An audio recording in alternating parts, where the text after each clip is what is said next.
Good morning, everyone. Welcome back to Prudent Preservations. Today we're going to make the clover jelly that we harvested all the clover from yesterday, and today we're just going to make it. I'm going to show you how. I've got here the clover tea that sat in the refrigerator overnight, and I've got some lemon juice and just a tea towel with a strainer so that we can strain our tea. And you can see right now, well, you'll see in a minute, we're going to strain all of that wonderful cold brewed tea that we made.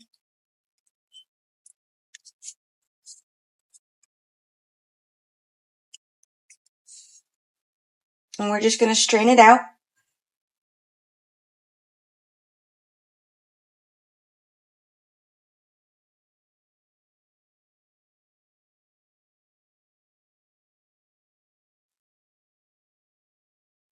We need about 4 cups. 4.5 is fine.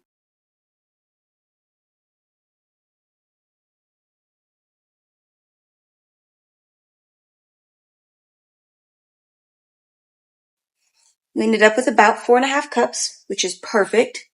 You can see how right now it's this beautiful yellow color, but we're going to see what happens when we add an acid.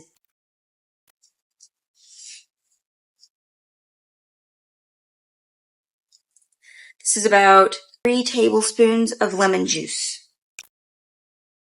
Look at that.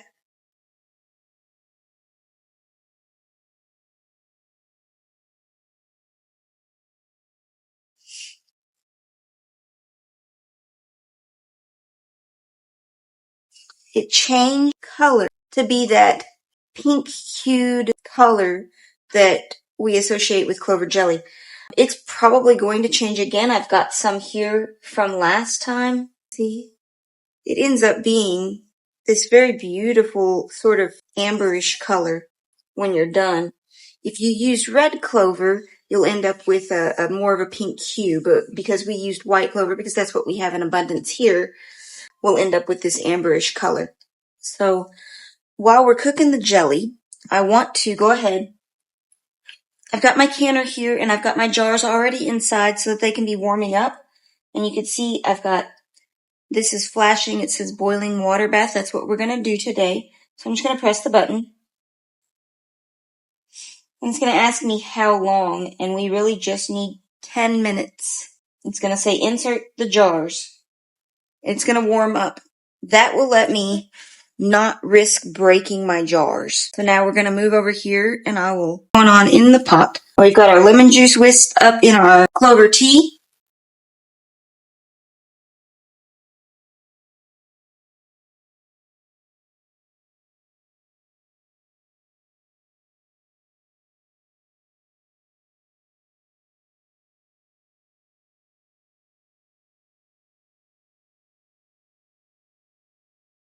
We've got our lemon juice and our clover tea, and we're going to add our pectin in. It's just 1 box of pectin.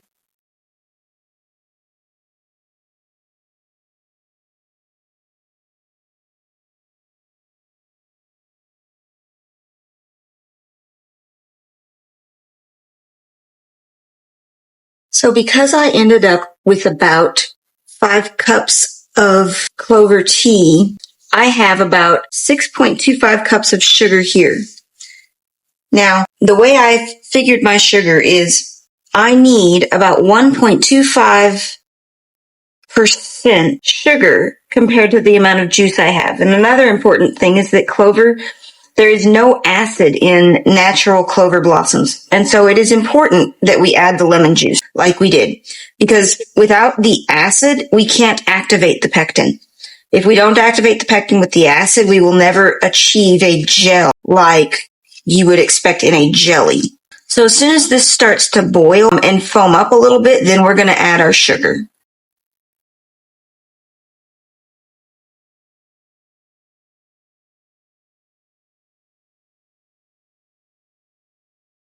You're also going to need a candy thermometer because you're going to need to make sure that this liquid gets to 220 degrees.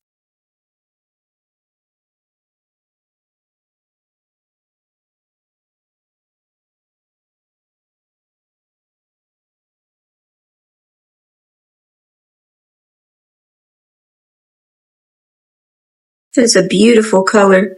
Very pink colored right now. So right now, all we're going to do is try to get this up to temperature. So it needs to get up to be about 220 degrees, and then we'll be able to jar it up and can it.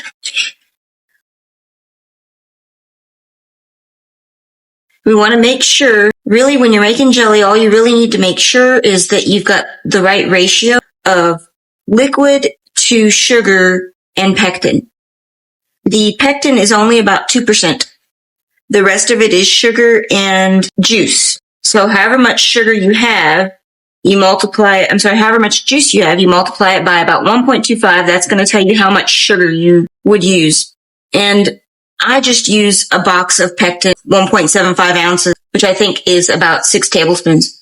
When I'm doing anything less than about 6 cups. When I get to about 6 cups of juice, then I bump it up to another box.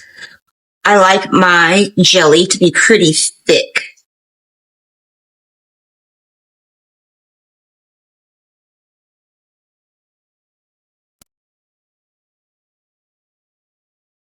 One thing about jelly is you can't really leave it unattended. So I was preparing the jars. You could see over here I was getting my jars out of the canner where they were warming.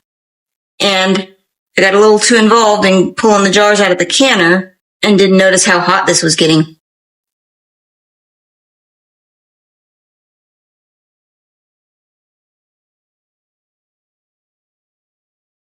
So we're at about 210 right now. Pretty close to where we need to be. So we're going to turn the heat back on and get a little hotter.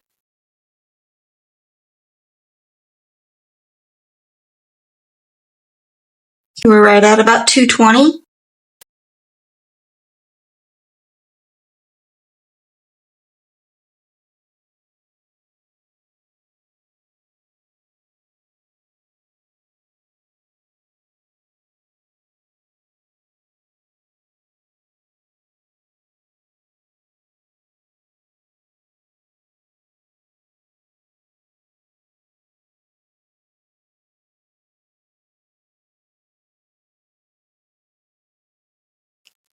So this is how I can tell that it's ready to gel. Put it on that spoon, put the spoon in the refrigerator for just a few minutes, and see how it makes a line on the spoon. It doesn't just run right back.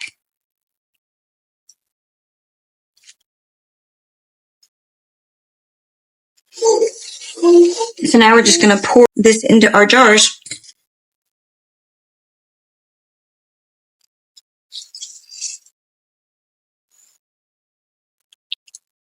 When I do jelly like this, I never really know how much jelly I'm going to get.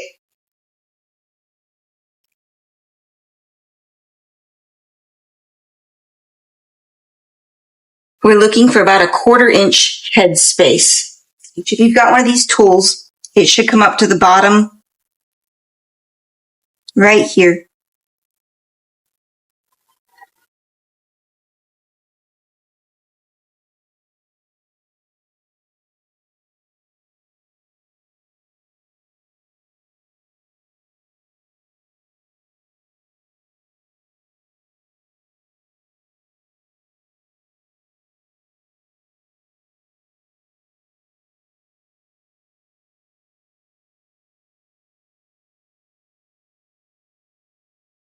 Now we're just going to pop our rings on.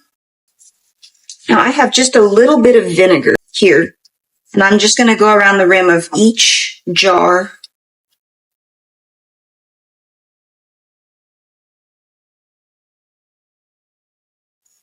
I just love the color of this batch. The last batch we did turned out much more of a reddish color, and maybe it will change after canning, but I don't think it's going to change that much.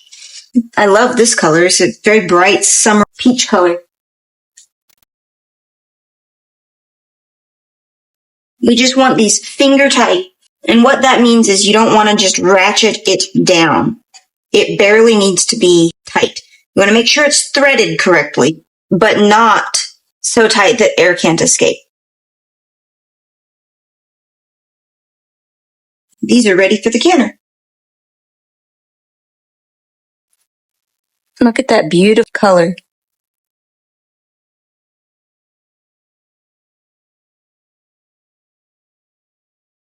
that's it. Because this canner is a walk away canner, we're done. We can come back. We're going to come back in maybe 20 minutes, 30 minutes. And this is going to have brought them up to the right temperature, cooled them down. And I'll be able to just open the canner and everything will be done for me.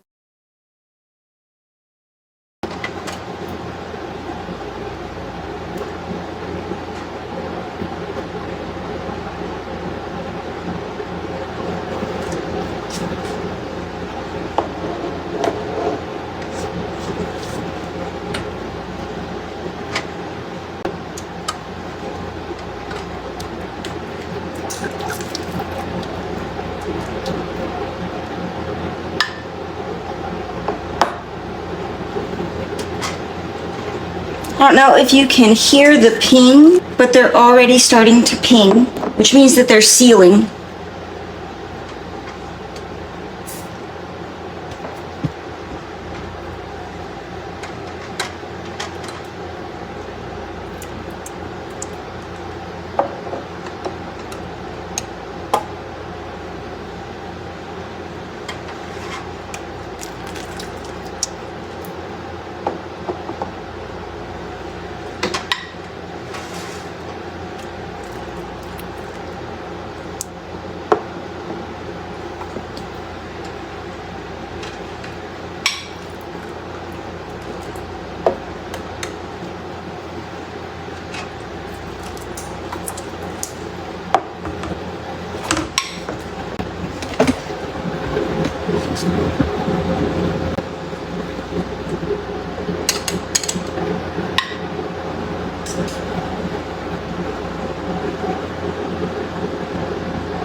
Beautiful white clover jelly. Thanks for watching and don't forget to subscribe.